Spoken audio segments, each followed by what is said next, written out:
მოგესალმებით. დღეს ჩვენ მივყავით აღმაშენების ხეივანში 62 ნომერს და ახალი ნიკოლაი ექსელი გაიხსნა.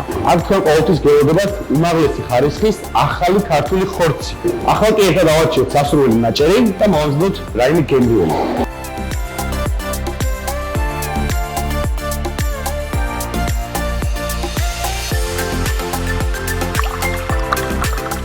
ჩვენ უკვე სამზარეულოში ვართ და შეგვიძლია დავიწყოთ ჩვენი უგემრიელესი ღორის ნეკნების მომზადება. და დავიწყოთ რა. პირველ რიგში უნდა დავამუშავოთ ხორცს.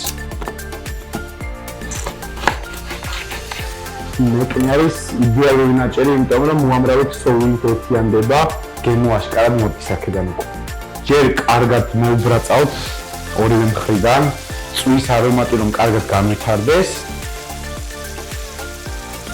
მას შემდეგ რაც ნეკნი ორივე მხრიდან კარგად მოიბრაწება, ნეკნებს გადმოვიღებთ, დავასვენებთ და დავიწყებთ უკვე ლუდის ბაზაზე სხვადასხვა არომატების შეყვანას. ლუდი ვადუღოთ იქამდე სანამ ალკოჰოლი მთლიანად არ გამოეცლება, ასე ვთქვათ და ლუდის ის ალაოს და ქერის გემო დავიტოვოთ, იმიტომ რომ ღორის ხორცს ძალიან უხდება ეს ყველაფერი. ასევე ამასთან ერთად დავამატებთ ცოტა სოიოს, ანისის ვარსკვლავებს. მჟავე ელემენტებისთვის გამოვიტანოთ ვაშლის ძმარი.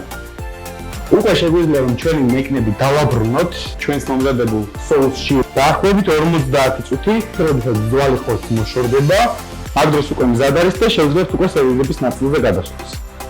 ჩვენი ნეკნები თითქმის უკვე მზად არის. ეს შიგთავსი უკვე რაც სოუსის სახით დაგვრჩა, ამას ზედ მოსასხმელად და გასაფორმებლად გამოვიყენებთ. ეხლა კი დავიწყოთ სერვირება და ძირითადი ნაწილი.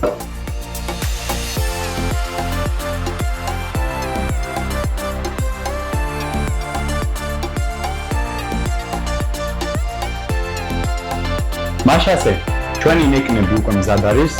ტკბილმჟავე მარილიანი მოცხარო ნოტებით შეგიძლიათ გემრიელად მიირთვათ.